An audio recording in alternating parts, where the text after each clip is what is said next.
Do you see in and of extension, excuse me, do you see extension fulfilling this role of delivering the information to the farmers? Increasingly, yes.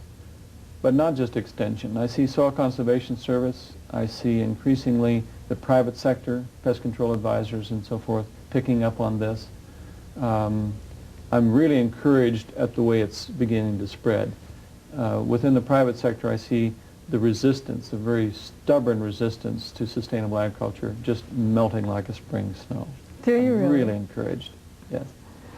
And I see extension's resistance also. And again, stemming from their concern about their clientele, not wanting to mislead them, not wanting them to fail, but also having their knowledge base limited to just the chemical approach.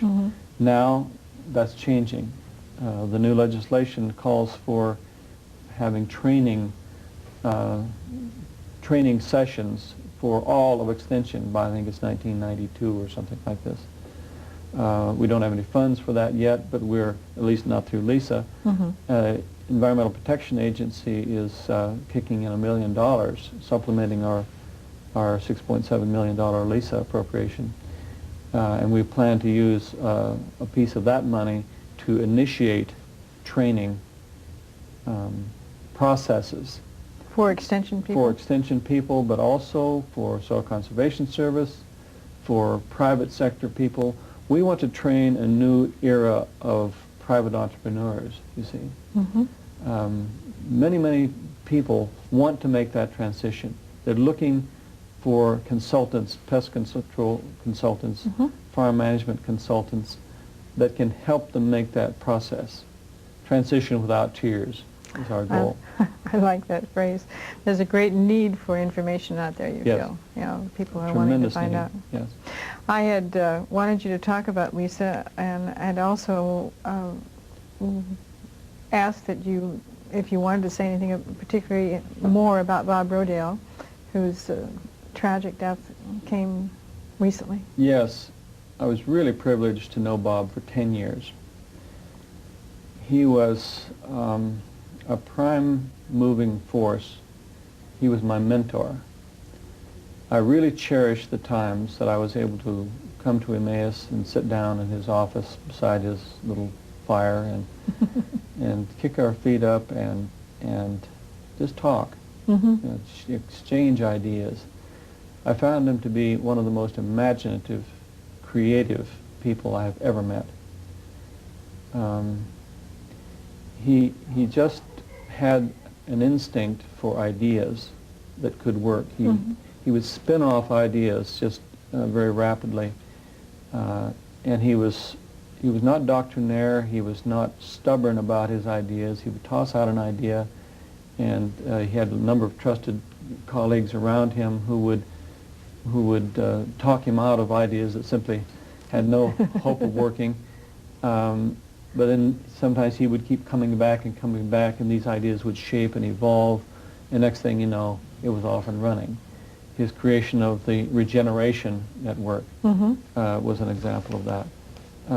There were many things that he did that really were inspirational.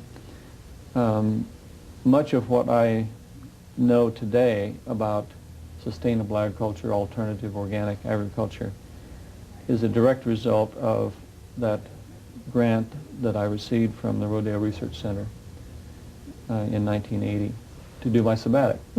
That was a turning point, and you know, Bob Rodale was the prime mover behind that. And you know, his writings were inspirational and creative. Most recent experience I had with Bob was at Esalen Institute in January. We spent 3 days together in a think tank operation with people from all over the United States, Wes Jackson and John Reganold and a number of others from around the country who had been thinking about this, worrying about many of these issues for all of their careers. We sat down and thought through, you know, where can we go from here? We came up with what has been known as the Asilomar Declaration. It was presented at the Asilomar conference immediately after the Esalen Institute. It's been widely published since then, hasn't it? Yes, and it was very carefully sculpted. Bob and I were on the writing team that articulated the ideas. We were able to draw many of the concepts that had been bubbling forth in this roundtable discussion over a couple of days into some words that people could agree upon. And as you know, Bob was a brilliant writer.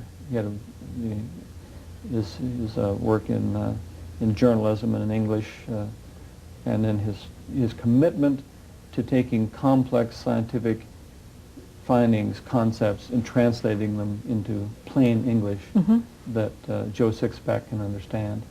I really respected that capacity in Bob, and never losing sight of the ultimate goals of serving the needs of mankind, present and future generations. I really respected the guy. And he was a most unusual man. I remember his enthusiasm. Yes. And the last time I heard him speak, he talked about getting a new bicycle, and he talked about it with as much joy as a child would, about the pleasure of it. Yes.